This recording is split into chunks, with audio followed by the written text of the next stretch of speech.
Hello ఎవరైనా this is Rambabu Amalu. Welcome to success journey TV channel. సైకాలజీలో అభ్యాసానికి సంబంధించినటువంటి ముఖ్యమైనటువంటి బిట్స్ టెక్స్ట్ బుక్ని బేస్ చేసుకుని ప్రిపేర్ చేయడం జరిగింది.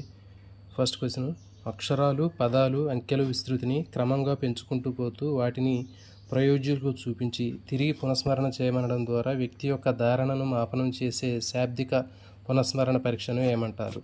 ద్వంద్వ సంసర్గాలు, కథనాలు, ఆకృతి పునరుత్పాదన, స్మృతి విస్తృతి. దీని సరైన సమాధానము స్మృతి విస్తృతి. స్మృతి విస్తృతి ద్వారా అక్షరాలు, పదాలు, అంకెలు విస్తృతిని క్రమంగా పెంచుకుంటూ పోతూ వాటిని ప్రయోజకులకు చూపించి తిరిగి పునఃస్మరణ చేయడం ద్వారా వ్యక్తి యొక్క ధారణను మాపనం చేయవచ్చు. Question number 2. స్మృతి విస్తృతిని పరీక్షించడంలో ఉపయోగించే పరికరం పేరు ఏమిటి? Telescope, barometer, tachistoscope, microscope.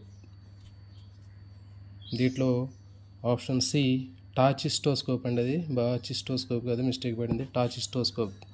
So దీనికి సరైన సమాధానము ఆప్షన్ సి టాచిస్టోస్కోప్. స్మృతి విస్తృతిని పరీక్షించడంలో ఉపయోగించే పరికరము టాచిస్టోస్కోప్.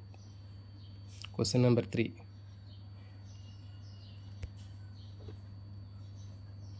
ఒక అర్థవంతమైన పదానికి ఒక అర్ధరహిత పదాన్ని జోడించి ఇలాంటి జంట పదాలను చూపించి అర్థవంతమైన పదాలను అడిగినప్పుడు దానితో సంసర్గమైన అర్ధరహిత పదాలని పునఃస్మరణ చేయటం ద్వారా వ్యక్తి యొక్క ధారణను కొలిచే శాబ్దిక పునఃస్మరణ పరీక్షను ఏమంటారు?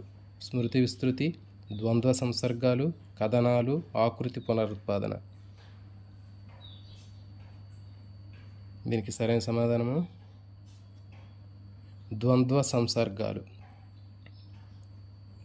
ఒక అర్థవంతమైన పదానికి అర్ధరహిత పదాన్ని జోడించి అర్థవంతమైన పదాన్ని చూపినప్పుడు దాని పక్కన ఉన్న అర్ధరహిత పదాన్ని కూడా పునఃస్మరణ చేయాలి. దాన్ని ద్వంద్వ సంసర్గాలు అంటారు.